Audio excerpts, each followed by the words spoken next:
Rome fell in flames. Troy fell to fire. The Aztecs fell in blood. But Aksum, one morning, it simply was no more. There was no invasion, no plunder, no war declaring its collapse. Just one morning, the system no longer worked, and no one realized when it had begun. Some civilizations are not consumed by pitched battles. They are consumed by an absolute silence, slowly, patiently. Aksum cannot be told as a magnificent tragedy like the sack of Rome, nor as an epic destruction like Troy. This is one of history's greatest and most unsettling paradoxes. How does a giant vanish when not a single soldier stands at its gates, not a single banner of invasion is raised?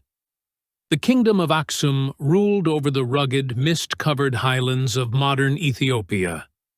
Its gold was the most trusted currency of its time, so much so that even Roman soldiers preferred to receive their wages in Aksumite gold. Its envoys were received in the front rows of Byzantine courts. Its architecture defied gravity and pierced the sky. Then, one day, that vast and flawlessly operating machine stopped. No blood was spilled, no great massacres unfolded. Aksum simply ended. Perhaps it was the most terrifying collapse in history, because they did not even know where the enemy was, as if an invisible hand had tightened every vital artery one by one. In this story, no heroes or villains should be sought, for what brought Aksum down was not the strike of a sword, but the weight created by its own existence. In the 3rd century AD, the world stood upon 4 great pillars: Rome, Persia, China, and Aksum. Today, that claim may sound exaggerated. Yet, when you examine the trade maps of the time, all roads lead here, to the strategic gateway of the Red Sea. Aksum was not merely a kingdom, it was the most sophisticated economic heart of the ancient world.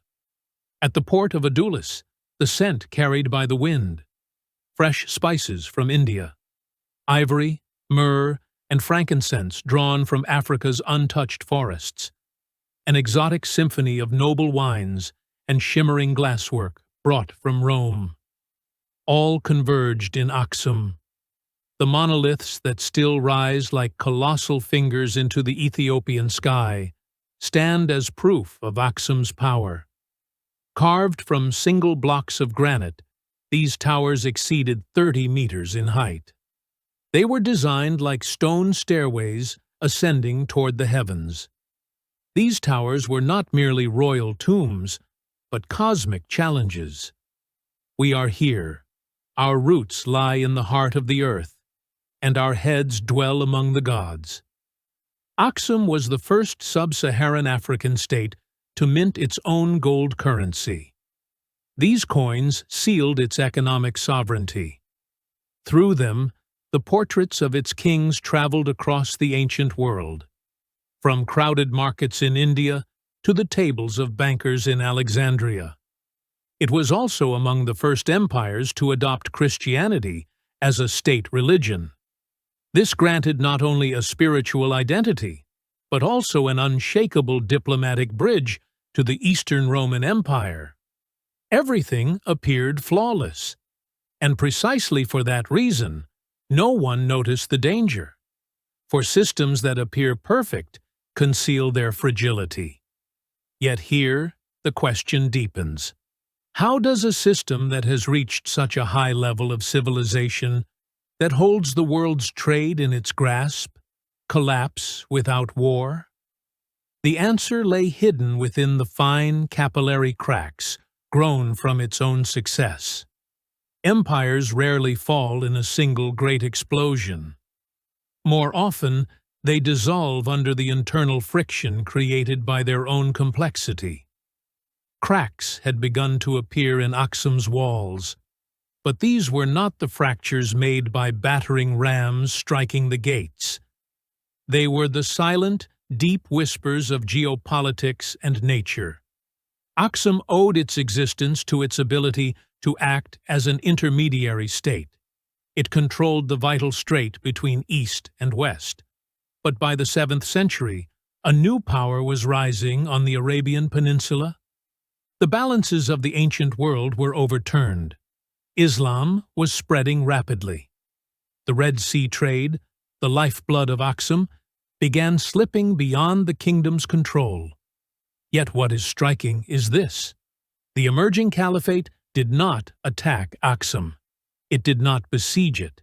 It simply bypassed it. And at that very moment, Aksum was already dead. For an empire like this, the greatest danger is not being attacked. It is becoming unnecessary. Because in history, no one is indispensable. Trade routes shifted away from Aksum's ports, moving northward and inland. The bustling joy of the port of Adulis gave way to a profound silence. Imagine a merchant. Every morning, as always, he walks down to the harbor. He expects the familiar scent of spices to greet him. But the docks are empty. No Indian ships, no Roman wines, only the wind. And for the first time, a question arises. Is something going wrong? The answer had already been given. Ships no longer arrived. Customs duties were no longer paid. The golden flow that fed the treasury slowly dried up. But the disaster did not come only from the sea. Centuries of intensive agriculture, the urgency of feeding a growing population, and the thousands of acres of forest cut down to build, fire, and transport those colossal monuments. Aksum was looking for its enemy in the wrong place. What destroyed Aksum was not the sword, but the axe. And that axe was in its own hands, in the felled trees, in the soil that slid away with the rain. The land was exhausted. It had lost its breath. Hills once covered with dense forests stood bare. With every rainfall, the most fertile layers washed into the valleys through the rivers. What remained were barren rocks, where nothing could grow. To feed more people, the land had been forced harder. That pressure killed the soil, and the broken ecology destroyed the one element that held society upright: food security. Kings who once strategized how to rule the world were now preoccupied with how to refill empty granaries. At this point, one must confront a jarring truth from history's dusty corridors. When archaeologists excavate, they discover something shocking. No burned layers, no mass graves, no piles of weapons, as if everyone simply stood up and left. Half-finished constructions, rooms quietly emptied, and magnificent structures slowly reclaimed by nature. Perhaps this is the most frightening collapse of all. A collective withdrawal that occurred without a single shot, fired, unnoticed by anyone. When Aksum collapsed, there was no grand destruction. There was only a collective acceptance that the system no longer worked. They woke up one morning, and for the first time, they understood. This system no longer protects them. It no longer feeds them, and it will not fight for them. The king's authority faded over the horizon with the last foreign ship leaving the harbor. Even gold coins had become cold pieces of metal that could buy nothing. Power had lost its value, and the people of Aksum abandoned their 1,000-year-old city. They left behind the towers that reached toward the sky and the marble palaces. They migrated southward into the harsher, more isolated yet more livable depths of the mountains. An empire once counted as the fourth great power of the world seemed to evaporate. The capital transformed into a ghost city, embraced by the wilderness.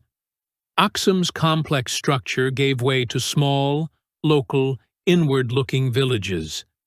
The giant that war could not destroy collapsed under the weight of its own body and returned to the soil.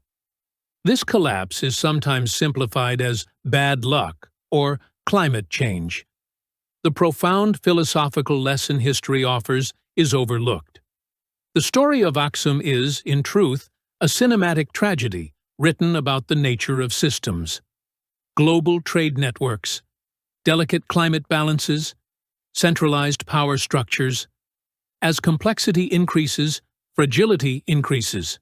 Sometimes what brings down an empire is not an external enemy, but its own complexity. Today, Aksum stands deserted. Its streets are lashed by the wind. Yet that silence whispers a deeper meaning. It tells how unchecked growth and boundless ambition sever the fragile bond with nature.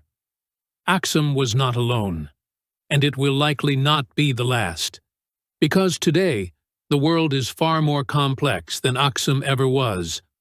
Global trade networks are more sensitive, ecosystems more fragile, systems more interconnected than ever before.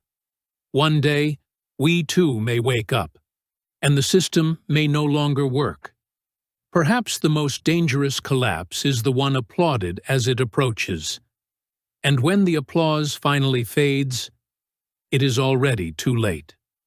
In our next journey, we will travel to another station of this silence, to the mysterious world of the giants along the banks of the Mississippi.